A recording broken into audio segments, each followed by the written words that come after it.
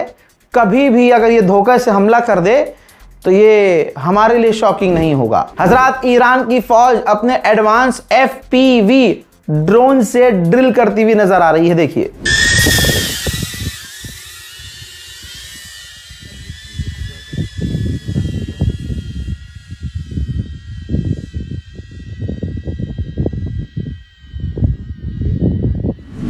अल्लाह अल्लाह, Iran क्या खतरनाक जंग लड़ रहा है भाई। बचपन में सुना था हमने कि भाई ईरानी बहुत दिलेर होते हैं, बहादुर किसे कहते हैं, आज हम आंखों से देख रहे हैं। ईरान ने पता है क्या कहा है? ईरान ने कहा है कि अगर बातचीत इस बार फेल होती है तो हम पहले हमला करेंगे। अल्लाह अकबर। शेयर कीजिए इस वीडियो को। आपको मतलब ये सोच लीजिए कि आपको इतनी लंबी वीडियो देखने का अफसोस नहीं होगा जिस तरह की खबरें हमारी टीम आपको देती है मेरे जरिए। अब एक खबर और, ईरान राजी क्यों हुआ? ये मेरा खुद का सवाल था, लेकिन अभी अभी खबर आई है कि ईरान राजी क्यों हुआ है, ईरान एग्रीमेंट पर राजी क्यों है, और बातचीत ईरान ने क्यों की है, और ईरान ने भी हमले क्यों बंद किए हैं, डोनाल्ड ट्रंप ने हमले कैंसिल क्यों किए हैं। अरब देशों ने, जो भी अरब देश हैं, उन अरब देशों में ओमान भी शामिल है, बहरीन भी शामिल है, कुवैत भी, कतर भी, सऊदी भी, सब शामिल हैं। सबने देखा जब ईरान की जिद है कि वो स्ट्रेट ऑफ हॉर्मुज को नहीं छोड़ेगा, तो उन सब ने मिलकर ईरान को एक ऑफर दिया कि एक काम कीजिए, जब सारे जहाज आएंगे तो वो आपके रास्ते से आएंगे, और जब वो जाएंगे तो ओमान के रास्ते से जाएंगे। सो स्ट्रेट ऑफ हॉर्मुज में आपका ही कंट्रोल रहेगा और ओमान भी उसमें इन्वॉल्व रहेगा, और स्ट्रेट ऑफ हॉर्मुज आपके कंट्रोल में रहता हुआ खुल भी जाएगा। इसमें विन विन वाली सिचुएशन थी। ईरान यही कह रहा था, ईरान तो खुद ही कह रहा था ओमान से कि भाई मिल के पैसा वसूलते हैं, अब नाक ऐसे पकड़ो या ऐसे पकड़ो, पकड़ी तो तुमने नाक ही है, जीत तो ईरान की हुई है। लिहाजा ईरान इसी वजह से रुक गया है और बातचीत कर रहा है। ईरान के विदेश मंत्री ने खुद कहा है कि वो देश जो कल तक बहुत उछल रहे थे वो हमसे टच में हैं, जैसे यूके, फ्रांस, बुल्गारिया, जर्मनी, ये हमसे टच में हैं और हमसे कह रहे हैं कि हम कोई ऐसा काम नहीं करना चाहते जिससे जंग बढ़े, और हम आपसे, ईरान से कोई जंग नहीं चाहते। फट गई रे, फट गई, चड्डी फट गई।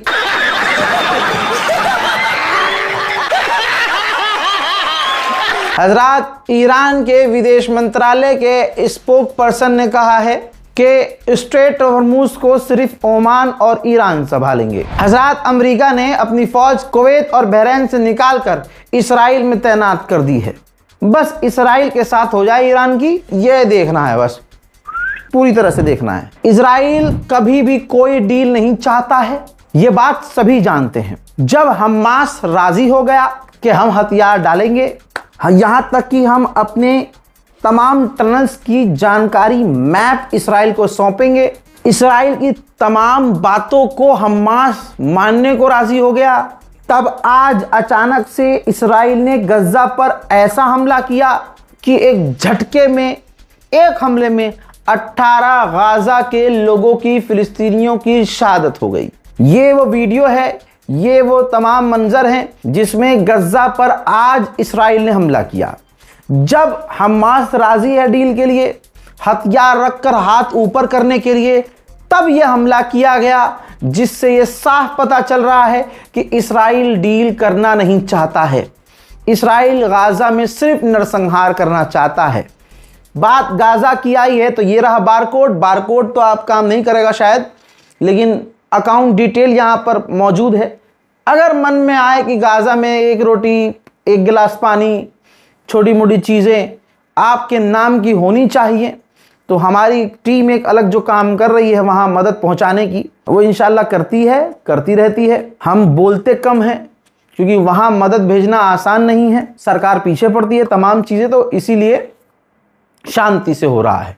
लिहाजा आप आगे आ सकते हैं, मदद कर सकते हैं। यहूदियों की मानसिकता खतरनाक है, और किसी हिंदू को गलतफहमी हो, वैसा तो गलतफहमी नहीं है, चूथड़ों पे इतनी लात यहूदियों की पड़ी है, वो वीडियोस वायरल हुई हैं कई मरतबा, कि गलतफहमी तो नहीं होगी।